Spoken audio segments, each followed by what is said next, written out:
300 million euros. Can we just take a second to realise what's going on here?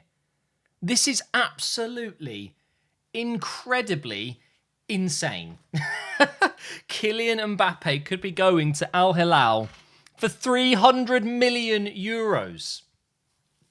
I don't even want to know what the contract is. I've heard reports that it could be 700 million for one season. This is a 1 billion euro deal for Al Hilal. I don't know what to say. If you didn't know, Kylian Mbappe has a year left. He's got a year left in Paris. He's refusing to sign a contract. So, because of that, PSG, as a business, let alone as a club, want to protect their asset. Mbappe is the most valuable player in the world. There's no denying it. I think maybe Haaland is very close, but raw numbers, you're looking at one of the best young players in the modern generation. We haven't seen an Mbappe for a long, long time, and they can't let him go for free next summer. Of course they can't. Real Madrid have been, I think, the closest to signing him previously, but apparently there are 4 other clubs very interested, multiple from the UK. Wouldn't surprise me if that is Chelsea, Manchester United. I mean, there are rumours of Arsenal being interested, but I can't imagine we would pay such extortionate wages for one player. I'm sure Manchester United and Liverpool are interested as well. It wouldn't surprise me if Newcastle somehow were interested, but realistically, it's Real Madrid, isn't it? I think we can all agree that if there is one team that Mbappe is going to go and play for, it's going to be Real Madrid. But it looks like he could be going to the Saudi League. Now, the thing is, all that we know is at the moment is that PSG have put Mbappe up for sale, and they have clearly received the 300 million euro offer and accepted it and have allowed Al Hilal to talk to Mbappe. It doesn't mean he's going to go. It just means that they're going to be talking. Right now, they're probably in meetings with very, very rich people. And Mbappe is going to have to make a decision because there's no doubt in my mind that he will get that move to Real Madrid next summer if he wants it. He will move for free, get a ridiculous sign-on fee, a ridiculous wage, and he will be at his, I think it's his destiny, really, isn't it, to be a Galactico.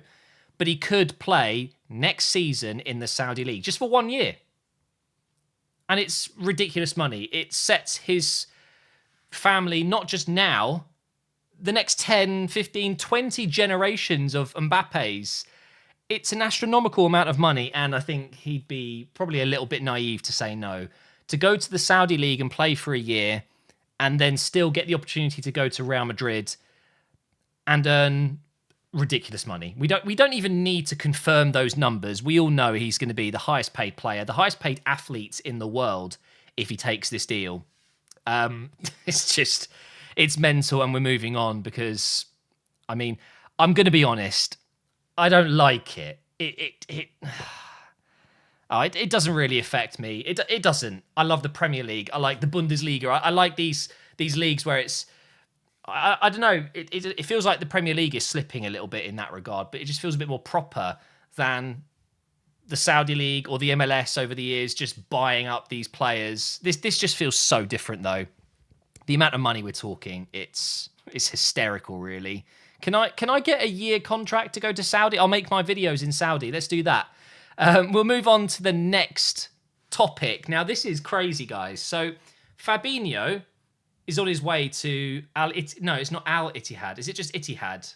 I'm so sorry. My knowledge of these Saudi clubs is still so minimal. I don't know much, and to be honest, I just don't care that much. But I've heard that this deal could be collapsing. You would not believe why. You might think, oh, he's failed his medical. Maybe there's something wrong. Maybe Liverpool have decided they didn't want to lose him, and maybe he decided that he wasn't ready to. It sounds bad, but to give up on his career by moving to the Saudi League. Let's face it, he is effectively. If you go to the Saudi League now, you're not exactly progressing your career, but you're progressing your bank account, that's for sure. But the reason Fabinho might not be going is because he can't take his dogs. His dogs, I believe, when I read the couple of articles I've seen, they're French pit bulls, I think, and they are banned in Saudi Arabia, so you can't own them. And he's potentially going to put a stop to the transfer because he wants to take his dogs with him. And you know what? I'm kind of with him. I love my dogs. I would hate to leave them behind. But then part of me just thinks, mate, come on. You can get your dogs very comfortable with family members, whatever, just for the 2-3 years that you spend in Saudi, and you can earn a life-changing amount of money for your family for generations to come. We're not talking Mbappe money, but we're still talking a lot of money. Do it. It'd be silly not to. But I had to talk about that. It's crazy, isn't it? And it makes you realize that, again, these players are human. A lot of these players moving to the Saudi League, especially if they're not past it, let's say, they're not in their mid-30s, if they've still got time left in their career at the highest level, they are human after all. And they don't all want to do that. They don't all want to go for the money. And I think Fabinho would have loved both. He wants to take his dogs, and I do understand it, but what a crazy headline that was. Up next, let's talk about Jimenez. So Fulham look to be losing Mitrovic. He is also going to the Saudi League. I didn't want to cover that because it isn't really done yet, but Jimenez to replace Mitrovic looks like it could be a done deal. Jimenez, of course, pre-head injury, was on absolute fire in the Premier League, scoring a ton of goals for Wolves. He's a bit of a... I don't know how to describe Jimenez. I feel like because he is such a physical player, he's very dominant in the air, but there's something about his technical ability as well. You don't see it very often with these 6'2", 6'3" strikers. He's a very, very good striker, and I think he will do very, very well. It's a good swap. Technically, I would say Fulham have done almost as good as they could do, I think. Replacing Mitrovic, who is, let's face it, he's a tank, he's a bruiser up front, with Jimenez, not too bad at all. I think he'll score and do very well at Fulham, who I believe are, hopefully they're going to have another strong season, because I quite like Fulham. But Jimenez looks to be leaving Wolves. I'm a little bit worried for Wolves, actually. I think, losing Neves as well, it's not ideal. I don't think they're going to get relegated, but they could be there or thereabouts. Whereas Fulham, I'm not sure they'll be able to crack the top 7, top 6, anything like that. But maybe a 10th, 11th, 8th, something like that. Maybe that is still possible. Next transfer is Højlund. I don't know if that's how you pronounce it.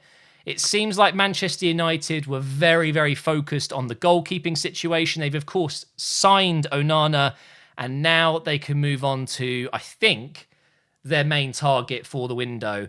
A young striker that scored 9 goals last season for Atalanta. And it's frightening that they could be paying upwards of 50 to 60 to 70 million euros. 9 goals. But the thing is, you can see it.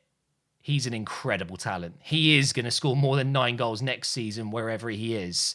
And I think Manchester United have identified him as not just the present, but he will be the future. He will be able to make an impact now. They don't really have a true number 9. Weghorst tried it. It didn't go very well. And they're going to try with a younger player. And do you know what? I could see it working out. What if he is the next big thing? And he's only going to get more expensive if that's the case. So it seems like they're going to gamble on him now. And I'll be interested to see how good he is in the Premier League. But it wouldn't surprise me if maybe he has a slightly quiet first season and then he just bangs. He could be a seriously good player. And it's not a good thing, all right? Manchester United strengthening, getting younger players in. I think a lot of clubs are going down that route now. We've seen it with Arsenal, just focusing on bringing in young, hungry, leadership-style players. And looks like United are doing that too. Next on the list, we have one of my all-time favourites. And I just checked on online what his rating is in FIFA. He's got a potential of 79. This is Ismaila Sarr. A couple of years ago when he signed for Watford, I was so jealous. This guy was playing in France. I think it was for Rennes, was it not? And I think everyone would agree. He looked to be a future star. He was absolutely rapid, great finisher, tall, physical. He had everything. He went to Watford and he did okay, but then nothing. Just nothing. I don't know what happened to Sarr. I signed him in my Arsenal career mode in, I want to say FIFA 19 or FIFA 20. Ridiculously fun player to use. One of the fastest wingers I've ever had. I converted him to a striker, if I remember correctly as well. And it's just unbelievable. And now he's going back to France. He has just signed for Marseille, and he is no longer that wonder kid. And just goes to show that a player can have a lot of promise. It doesn't mean they're going to make it. And, I saw the numbers around, I want to say, about 2 or 3 years ago when Watford were in the Premier League and he was doing quite well. There were rumours of him going to top clubs for way over the 50 million mark. And now I think he's moved for less than 20. So just goes to show. And then last but not least, this is a huge one. So we've got Elise here, Crystal Palace right-sided player. One of the most technically gifted and most exciting young players to watch in the Premier League. And I love the fact that he's been showing it off at Crystal Palace. They just have something about them, don't they, Palace, with these tricky wingers. It seems he could be on his way out of the club. His release clause is £35 million, I believe, which is an absolute steal in today's market. Chelsea are interested, and so are Man City. I've heard maybe small reports that maybe Liverpool are interested as well. I think Man City could do with Elise now that Mahrez has gone to the Saudi League. And of course, Chelsea, they want to sign everyone, so it doesn't surprise me. But this is one to look out for. I know Arsenal are still looking for that kind of right-sided strengthening player that can come in and help Saka, can start in the cup competitions and whatever. And I swear Elise has that Arsenal DNA in him. The fact he's French as well just tops it off. But just watch out for this. Same with Kudus, the Ajax player, also being linked to Chelsea and Arsenal. It wouldn't surprise me if City are looking at him too.